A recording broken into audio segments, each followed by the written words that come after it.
everybody. Welcome back to another episode of the Gabe and Shey Podcast. Why do I always do that?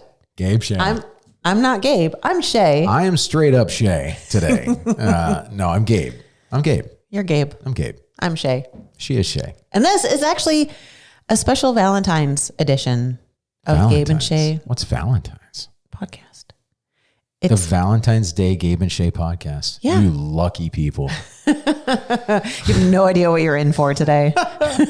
We don't know what we're in for. Yeah. We'll have to see if we can air this one. We'll see what happens. We'll see. So what is going to happen today? So it's Valentine's Day, and we wanted to make sure that because if you haven't guessed it already, Shey and Gabe love each other very much. So much so that we've actually managed to drag each other through these incredible challenges of life. And I think that it's important to talk to everyone about how our relationship works, how well it works, and why it works as well as we think it does. Yeah. And if you think that we don't disagree, you're wrong. Just the other night, No, wait a second. I agree with everything you say. You're perfect and you're always right. No, I was talking about me being the jerk, not her. Oh. So yeah, happy Valentine's Day, ladies. Me being the jerk. But all I'm saying is that we still have arguments, but it's not the arguments that get us. It's how they're not like knocked down, drag out, like it's screaming fights. Yeah, it's how we recover from the arguments. Specifically, what we're able to let go, because there's so much that we weren't able to let go in our previous lives and in our past lives together. And we learned through the art of wisdom. We've learned. Well, some people may have. I'm still learning wisdom. Yeah. But the art of wisdom has taught us so much about what is important and what isn't important. And we're going to talk about love today because Valentine's Day is about love. Now, before we even get into that, though, what is Valentine's Day? Do you remember what Valentine's Day is? No, there's somebody that named Valentine who like throws candy at people. I don't know. No, Cupid, bows and arrows. I don't think that's the story. Shoot, if I knew I was going to be quizzed on what Valentine's Day actually is, I would have looked it up first. Well, yeah, but then I wouldn't be able to embarrass you. No. No, I have no idea. It's a Hallmark holiday created by pagans 200 years ago. So I don't know if it was created by pagans. I wasn't there. However, that being said, I am familiar with the story that it was created to be commercialized. I remember hearing the story that Valentine's Day was created to be commercialized so that people would buy gifts, so that people would consume. They'd go out and they'd purchase things for their loved ones that would mean something, that would mean love or whatever that might mean. Here's the thing. Let's say that's true. Fine. Because in the end, what it really, really does is if you haven't, okay, which I feel compassion towards you, right? Okay. If you haven't had a good relationship all year and you depend on Valentine's Day to make it all right, chances are you're probably with the wrong person. Or you are the wrong person, or you're the wrong person. You're the wrong person. And I don't mean to be blunt or rude about that. I just mean that love isn't just on Valentine's Day, but it is a great day to talk about love. Mm-hmm. And so that's kind of what our podcast is going to be about today. It's going to be about love, the love between her and I and me and her. And that. Are you going to embarrass me on this episode? Because I can already feel it coming. You feel the blood rushing to your head. It's going to happen. I'm nervous. Yeah. The first thing that we're going to talk about, though, is how love is with support and encouragement. Ooh, good one. Right. And so when we describe love to each other, how do we support each other? How do we encourage each other? How do we apply something called perturbation? I know this is Valentine's Day and it's love, but I said perturbation. Okay. Doesn't matter what the situation is. That word sounds dirty every time. All the kindergartners out there are going, perturbation. Okay. So perturbation is applied pressure. Perturbation is actually what happens when applied pressure happens. It's a law of thermodynamics. And sorry, I'm still back on the playground. Science turns her on, folks. I just want to know how many times you're going to say that word. I'm going to try to say it less and less as we go. So, but applied pressure means, especially positive pressure. When positive pressure is applied to something, it gets agitated. Okay. So friction causes heat. This is Valentine's Day. Friction causes heat. And when it gets agitated, a change happens. A change blossoms from the agitation. And so support and encouragement comes with applied positive pressure of each other. And I think that's really important because if I didn't apply positive pressure to her, she may not have that support to grow or that support for her growth, vice versa. When she applies positive pressure to me, it just feeds into that, me wanting to change. And I don't mean change who I am, but change how I am to be a better person, to grow. What's your take on that? Oh gosh, so many thoughts. Heat, friction, perturbation, Valentine's Day. All right. And that word is nixed for the rest of the episode. Just saying. All right, fine. So support and encouragement. I mean, it comes in many different forms, right? So, Your mic just down a little hair. No, I don't want to. Oh, there you go. I put it like that so that it encourages me to stand up straight. Yeah, right. Nice and posture. I like that. Right. I like it. It's my little reminder. So support and encouragement. So it could come in the simplest forms of, like when you supported and encouraged us to stop smoking. Yes. That was brilliant. Right. By the way, we smoked for 19 years. 19 years. Personally, 2.5 packs a day. Oof. It didn't matter how much it was. It was still one of the best changes we've ever made. Yes. I started a gym habit. You followed. You started a running habit. I followed. Yes. Then you fell off. Then he came back. Then I fell off. Then he picked up. But anyway, but the support and encouragement, right? It comes in a lot of different forms. It comes with kind of anything you want to do in life. So I like to think that I have supported, maybe not always encouraged, but supported you through all of the business endeavors, right? So sure. I know that anytime Gabe comes to me and says, honey, I really want to insert whatever here. I know that that's probably already a done deal. And now really what needs to happen is we need to talk it out. We need to figure it out. We need to get the logistics or the whatever, situated so that it can happen. And, I learned that not to bring something up to her unless I meant it, not to bring something up to her unless I was going to do it. And so, and I think I've crushed that part of it. Well, and it's okay to bring things up. And then once you talk through it, you're like, ooh, actually, okay, so no, maybe that really isn't a viable thing, right? Because that does happen sometimes too. But what I've come to realize over the years is just, honestly, there's been some ideas you've come to me that haven't been fulfilled. But because I was there to say, yeah, let's talk it out. Let's talk through it and let's figure it out. It was still being supportive of you. It was still showing you that I care about what you're feeling, what you're wanting, what you're desiring to move forward to do. And it didn't have to happen in order for me to show that support to you, right? And vice versa. You've shown me support in ways like every time I say, there's a dog I want to bring home. And he goes, no. And then he goes, oh. Why? What's okay? Tell me about the dog. Let's talk. Let's kind of talk. Let's follow that support role there because she's talking about us encouraging each other and supporting each other. But, and this is a big Valentine's Day but, if there's ways to support each other in the wrong direction too. And an example would be, we used to have a pretty bad ice cream habit. Yeah, you know what I'm talking about now, don't you? Okay, so we used to have. Now I just want ice cream. So we used to have a pretty bad ice cream habit, and what would end up happening is one of us would get the urge, and we would nonchalantly be like, "Oh, hey, honey, so what are you? Ice cream? Yeah, what are you thinking? Are you still hungry?" And we're never hungry at that point. We just ate a big steak, salad, and rice. Not even hungry at all. Yet somehow we could fit a pint of ice cream inside of us. I always have room for a pint of ice cream in here. You do not. See, that's self-bad talk right there that we just heard. So I'm encouraging her not to do that.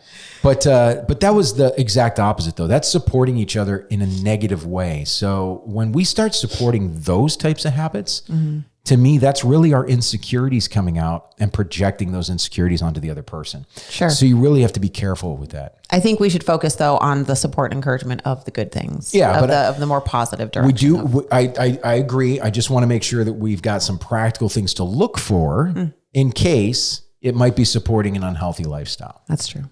Yeah. I want people to love each other, not love to hate each other. That's important. It is important. That is important. It is important. Well, on that note too, though, something that specifically in the last couple of years I've really learned to embody is when you do choose to love and support your partner and say they come to you with something that you're not really quite sure about, right? But you say yes. It's important to mean the yes. Very good advice. Because if you're going to say yes and then you're going to be resentful about it, then it wasn't a true yes. That's and right. you should never have agreed to it. You should have taken the time, not should have. It helps. You could. You could do whatever you want, right? But if you're going to say yes and then hold some sort of resentment for that, it would help rather than to stop for a minute and have that conversation, the who, what, when, why, where, how, the logistics, the emotion, the what ifs, all of that stuff. That way you can get past any doubts that you have and be able to say yes wholeheartedly. Because that's what real support and encouragement is. That is that wholehearted. Real support. Honest yeses. Honest yeses. Mm-hmm. Gosh, that could be a whole podcast right there. Honest yeses. That was a really good one. Now, on Valentine's Day, it is Happy Valentine's Day, everybody. On Valentine's Day, there are two other topics that we want to cover today. One is love is a verb, and the other is physical affection. Physical affection. We'll just leave it at that. So let's go into which is almost like perturbation, only slightly different. It is applied pressure. Let's go back to love is a verb. Yes. Love is a verb. And one of my favorite subjects. Yes. So first off, many people love to feel the feeling love. When we feel it, our hearts are in our stomach. We have butterflies. We get tingly. We're kind of flush and warm. Yeah, it goes up to our head. We get a little dizzy, right? Us guys, our language just falls off the planet. We're like, yeah, me, like you, girl hot, shoulders nice. That is what you sound like behind closed doors. All I'm saying is that, and that's because it's so amazing to look at you that I can't speak. And so those things is the result of love, the verb. So love is a verb. Love is what you do. The feeling of love is the direct result of love, the verb. So if you're not exhibiting some sort of love to your spouse or your mate or your partner, it could be because you're not, and that's the reason why you're not feeling love. Mm-hmm. Like if you think something's lost, what have you tried lately? Right. What action have you put forth to add to that love? Because I know it's really easy for us sometimes to fall into the, well, you didn't, whatever. And you're like, oh, okay, but did you? What did you do? You know? And we catch ourselves doing that every once in a while. Yep. And it actually happened kind of recently. And so we have to take that step back and say, okay, what actually did I do to contribute positively to this situation? What was my responsibility in the role that I'm unhappy with right now? You know, what was that I could have done differently to change that? And so, self-awareness is very difficult sometimes in a relationship because it's vulnerability. Mm-hmm. When you actually contemplate yourself, when you look inside of yourself to see what you might be contributing to this issue, it really states it to the world. It shows the soft belly. You're showing the soft belly to everybody. Is that right? like a fat joke? No, it's the soft belly joke. This is the one. You're showing the soft belly to everybody. Well, it's because you're saying that I'm being vulnerable. So if you chew me up and spit me out, then that's on you. But I'm going to go ahead and be vulnerable. Mm-hmm. And for a lot of both men and women, this is a difficult thing to do. And I think it's actually harder for women to be vulnerable, specifically because men's feelings are so much louder. Men's emotions are so much louder. You know, anger, it's temper, it's very rambunctious. And I think women can tend to, or I should say maybe a feminine person could tend to get emotionally charged by that and not want to be vulnerable. They'd be afraid to be vulnerable. And of course, then you've got that whole thing. So working on yourself could be the best thing that you ever did for your relationship. Stop trying to work on the other person. They're not your rock to chisel a statue out of. Yeah. You are your rock to chisel a statue out of. Yeah. Two thoughts here. So, so many years ago, you were reading 7 Habits and you came to me and you said something like, if only you blah, blah, blah, blah, blah, blah, blah, put these things, that you had been learning, you were reading 7 Habits, and you were learning these things and you came to me and you said, you need to put these things into practice. And I was like, I said that to you? Yeah. No, by the way, I don't know if I said that to her, but it was a million years ago. It was Happy a million Valentine's years Day. we were still learning, right? We were at the beginning of this journey. And back when I was a Neanderthal. Yeah. And you said, you need to start doing these things. Yeah. And I thought, is he reading this book just thinking about all the things I need to change? Isn't that interesting? And you weren't necessarily. I don't know if you were or weren't. Absolutely, I was. Yeah. But not just you, but people around me. Yeah. Yeah. But then, what I took away from that was, because I was actually kind of doing the same thing, right? I was reading these books thinking, yeah, that's what he needs to do different. Yeah, that's what he needs. And all of a sudden I thought. But hers were dog books, by the way. Oh, no. But I thought, oh my gosh, I'm doing that too. Instead of saying, oh, this is something I need to work on. Oh, this is something I can really move forward with. Oh, this is something. I was moving it all outwards. I was looking outwards at what everybody else needed to change, when really what I should have been doing was applying all of those things to myself. And so that was a huge eye-opening thing. But on that note, the love is a verb. It's not always what's important to you as love is a verb. But what's important to that other person as love is a verb, right? So like one of my love languages is physical affection. I want hugs and kisses all the time, right? Oh yeah. But that's not necessarily one of your love languages. You appreciate that. Well, you appreciate that stuff, but to you, the hugs and kisses aren't as meaningful as they are to me. One of the things that is more meaningful to you is, in my opinion, acts of service. Acts of service. That's right. Like me cooking breakfast on the weekends, or making sure that laundry is put away, or, things like that, things that I can do for you that you don't necessarily have to do for yourself in that moment. Right. Yeah. So, just the occasional, whatever way that I can show you that I love and appreciate you by being able to do those things for you. I know that you appreciate that. And when you come up and hug and kiss me, that's a physical, purposeful act that you do for me. Slow down, lady. We're not at the physical part yet. Oh, I want to talk about it all right now. Okay, your turn. No, I was gonna say that love is a verb. Back to that, because what it really truly means is that you're in control. And this is something that applies to everything in life. People believe that, and this is going to be just a little bit of a sideways view of this. People believe that their employers are responsible for what they make per hour or per day or per week or per anything. They don't take that responsibility onto themselves. The fact of the matter is that every single one of us has control over that, because you don't get paid per hour. You get paid for the value that you bring to an hour. And who's in control of how valuable you are? You are. Period. No employer will ever control how valuable you are. You're in complete control of that. How many people actually take control of that? Right. 5% of the population. That's how many people. And so you have to ask yourself, why is it we do not take control of our value? This goes to love as a verb. Okay. Yeah, I was going to say, get back to the lovey stuff. Yeah, the lovey stuff. So here we go. So with love as a verb, you're in control of your value to the other person. Yeah. Not them. You should not be expecting them to see your value. Okay. Now you're placing the control outside of you, and you are inherently taking on the victim role. Instead, take charge of your value and increase it, or don't. If you increase your value, you will automatically attract the other person. Period. Yep. Right? Yep. So take complete control. Love is a verb. You're in control of your own value in this scenario. If your marriage is whatever, become more attractive. And I don't mean in the face, okay? I don't mean like your body. I mean everything, the whole package. Your intelligence, your mindset, your personality, your wisdom, All of those things can be worked on. All of those are skills that can be, as character traits that can be molded and shaped. Yep. Why don't we do it? Why don't we do it? So many thoughts on that one. I know. And it really does break my heart that more people don't. And one of the reasons why I think I exist in this world is to help inspire people to do those things. And I know that I need to do it myself.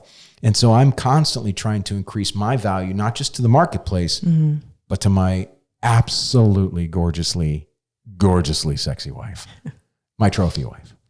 And so as I do that, you know, she can't help but be attracted to me, right? I mean, that's true. That's the idea.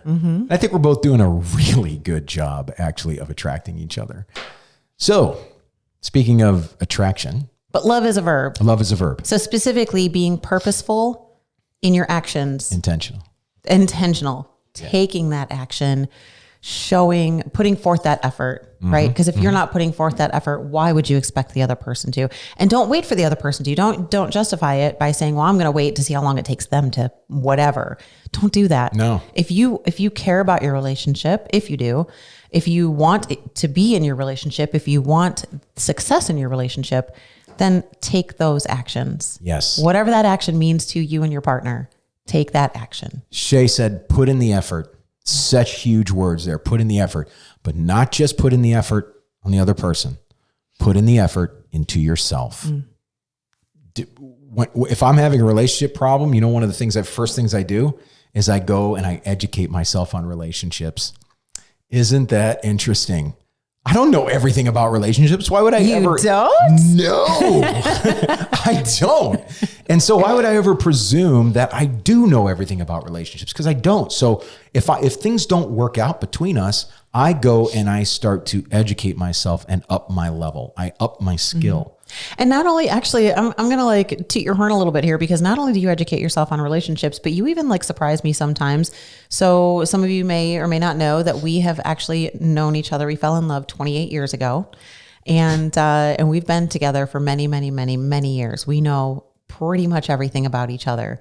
And yet you still surprise me sometimes by coming to me with a list of questions, and you'll say, what is your whatever, blah, blah. Because we all change over the years, right? So maybe my favorite color isn't whatever anymore. Maybe I have a new favorite color. It's blue. Maybe I have a new life dream. Maybe I have a new favorite food. Maybe whatever. Maybe a new hobby I want to try. But I love that you are not assuming that I'm the same person I was 28 years ago. Damn right. Even though those parts of me are still there. Yeah. I love that you occasionally come to me and you're like, okay, now what's your current situation? Yeah. Because that just it makes somebody feel really good. Yeah, to but know that the other person really wants to still know that part of them. Yes, that 100%. But I can easily see people out there being like, I don't want to change who I am. I love me who I am. Sure. And I love me who I am too, but it doesn't mean that I don't want to grow. It doesn't mean that I don't want to be a better human being. Sure. And you don't have to be a better human being, by the way. That's not what I'm saying. I'm not saying you're doing things wrong. Okay. I'm not saying the audience, anybody's doing things wrong. All I'm saying is that if you want different results, consider some of the things that we're talking about in this podcast. All right. To the good stuff. Perturbation. Let's talk about applied pressure, positively applied pressure to the form of agitation. This is the law of thermodynamics, everybody. Okay, you are embarrassing me. Hey, I do apologize, but you're wearing red. I can't help myself. It's Valentine's Day. It is Valentine's Day. We're supposed to, So that was supposed to be a cute little wink there, but I don't know. Yeah, did you just kind of wink all over your face? I think I just blinked everywhere. Face malfunction. I love it. No, let's talk about, because and listen, turn off the tape if this part's a little bit too much for you. We get it. Turn off the tape. I'm sure you probably wouldn't enjoy it. Disclaimer: must be over 18 years of age to continue lilistening to the rest of this podcast. I don't think we're gonna get that dramatic. However, you don't know me. Fair. I do actually. But I do want to talk about the physical relationship. Shey and I have a very robust physical relationship. We have a very good physical relationship. And I think that's not only important to love as a verb, okay? I think that's so important to love as a physical relationship, but it's very easy for us to be physical with each other, which I think is part of the attraction part. So what are you doing to attract the other person, right? And so our physical relationship is hot and a lot, and and I think it's due to us being conscious about attracting each other as much as possible all the time. And this isn't like 100% thing. We're not doing this 100% of the time. Just we are making ourselves more attractive all the way around on purpose, intentional. Yep. To be attractive to the other person, and we're winning. I think part of it is too that we have loved each other through all sorts of phases of life, right? Buddy. Physical phases, the good, bad, and the ugly. We've loved each other through all of that, but we've shown and verbalized our love. Like it didn't matter that you had a little bit of a belly or that I had a little bit of a belly. We still loved each other through that, right? Because we knew that we were going to come out the other side and be a better version of ourselves than we were at that moment. I completely lost my train of thought. So let's. But we're making deposits, right? So they say something about an emotional bank account, right? Making deposits, making more deposits than you do withdrawals. Emotional deposits. Emotional deposits into that emotional bank account. And so to me, the physical love, the spicy sleep, as they call it these days. Is that what they call it? Yeah, I've been hearing it on social media. Spicy sleep. Spicy sleep. That partially comes from the acts, the love is a verb, the acts of love that we do for each other outside of the bedroom, because that all feeds into it when you're in the bedroom, in my opinion. It does. And I appreciate her opinion in the bedroom. But let's hop out of the bedroom just for a second. Just got there. We'll go back. And, but let's talk about other forms of physical affection, because there are physical affection that is just, I think this is part of human nature, is for us. When you do love somebody, if they're attracting you to love them, you want to be physical. Of course, unless something happened to you in the early lives that prevents that. I will say, I guess it's not for me to say. However, but unless there's something earlier in your life that prevents that attraction is going to cause a physical reaction. Okay. And so one of the things that we love to do is hug. Oh, do you think I was going somewhere else? I was going to a hug. Well, I love to hug. I love to hug. And I think that, and we hug long, and we hug every day, many times a day. And one of the things that we added recently, thank you, social media, and my wife, who is not a doom scroller, but might be a doom scroller sometimes. No, not at all. She came to me and she's like, I don't know if you know this, but kisses are supposed to last for 6 seconds. 6 seconds. I was like, I heard this. I don't know if it's true, but we should test it. She's like, we should test it. I'm like, let's test it. And the 6 seconds, because within 6 seconds, your body starts releasing the endorphins. Sure. All the good feelings, all the good stuff. All the good stuff. And go ahead. Yeah. So we've been doing that 6 second kiss now for a while, and it's mostly me that initiates the 6 second kiss because she loves it. I do. She loves it. And funny enough, it's not that just because you're touching your lips for 6 seconds, all the good stuff happens, but it makes us giggle together. Yeah. Have you ever been laughed into your mouth because you're kissing someone? Yeah, that happens. But just being that close to somebody that you love for 6 seconds. Yes. It does feel special. Oh yeah. It feels, special. I don't know what word I'm looking for, but I love it. Yeah. And we're kind of running out of time here. I know, right? But be physical, initiate both ways. And remember, if there's not a ton of initiation, there may not be a ton of attraction. So we want to make sure, control what you can control, which means increase your value to the relationship. You do have control over that. And there's plenty of ways to initiate, by the way. You can initiate with a 6 second kiss, rubbing somebody's shoulders, the 6 second kiss, massaging somebody's feet, right? Running into the bedroom naked in a superhero pose. There you go. Oh my goodness. There's just all sorts of ways that you could do it that don't necessarily have to lead to spicy sleep, but that help to build that when you are in the bedroom. Right? Oh yeah. So. Oh yeah. So, yeah, happy Valentine's Day, everybody. I hope your bedrooms are filled with lots of spice. Filled with lots of spice. What a great way to put that. Anyways, this has been Gabe and Shey's Valentine's Day edition. We appreciate you joining us. We heart you guys.